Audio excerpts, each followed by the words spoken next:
वीरान नगर के mental hospital के सामने सुबह के समय एक ऑटो आकर रुका। इसमें से रवि नाम का लड़का उतरा और अस्पताल के गार्ड को बुलाने लगा।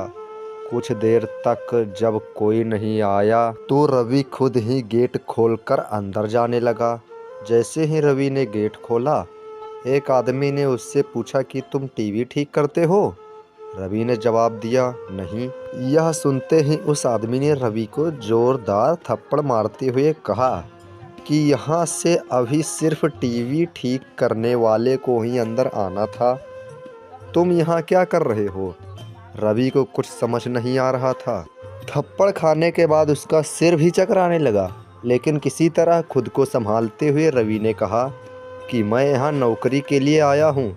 तभी एक डॉक्टर और उसके साथ 4 कंपाउंडर भी गेट के पास पहुंच गए। उन्होंने थप्पड़ मारने वाले इंसान को पकड़ लिया। डॉक्टर ने कंपाउंडर से कहा कि जाओ इसे लेकर ट्रीटमेंट की तैयारी करो, मैं जल्दी आता हूं। कंपाउंडर के जाते ही पास खड़ा रवि डॉक्टर के पास गया और कहा कि आज अस्पताल में मेरा पहला दिन है, क्या आप मुझे बता सकते हैं कि डॉक्टर पाटिल कहाँ मिलेंगे?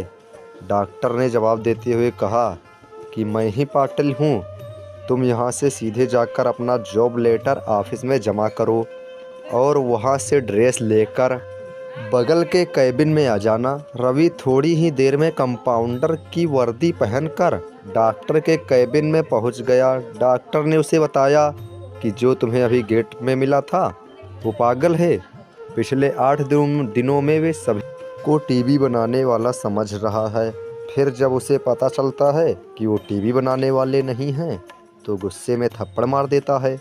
उसके बाद डॉक्टर ने अपने अस्पताल के रमाकांत कंपाउंडर को बुलाया और रवि का परिचय सबसे कराने के लिए कहा। रमाकांत ने कुछ ही देर में रवि से सबको मिलवा दिया और फिर उसे मरीजों के कमरे में ले गया।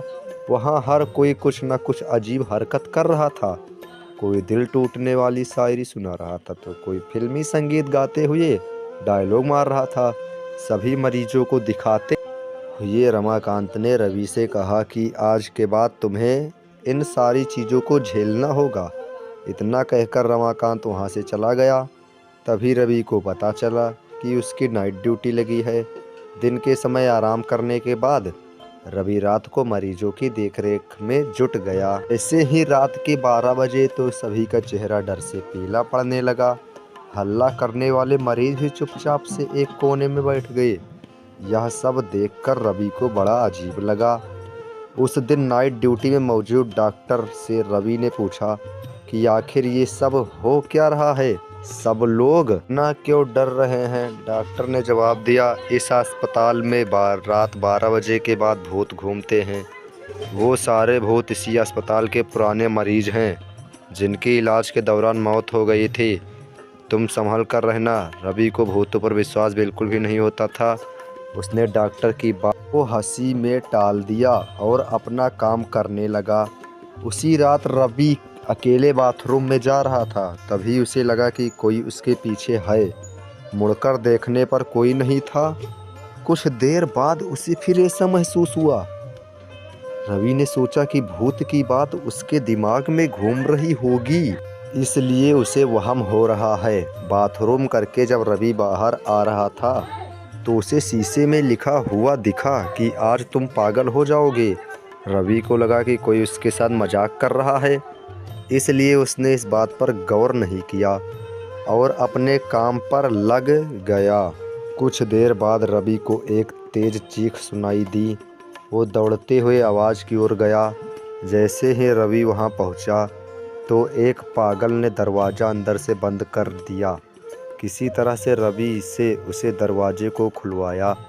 दरवाज़ा खुलते ही उस पागल ने रवि को हवा में उछाल कर गिरा दिया। रवि इतनी ज़ोर से गिरा कि उसकी पीठ में गहरी चोट लग गई।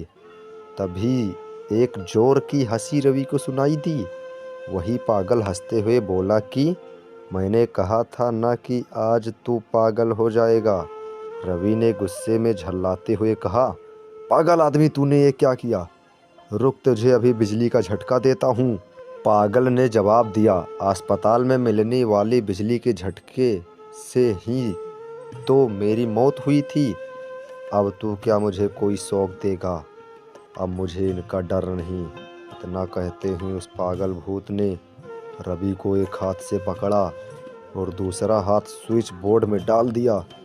इस तरह से रवि को बिजली का इतना तेज झटका दिया कि उसकी चीखों से पूरा अस्पताल गूंज उठा। रवि की आवाज़ सुनकर अस्पताल में मौजूद नाइट स्टाफ दौड़ते हुए उस कमरे की तरफ आए।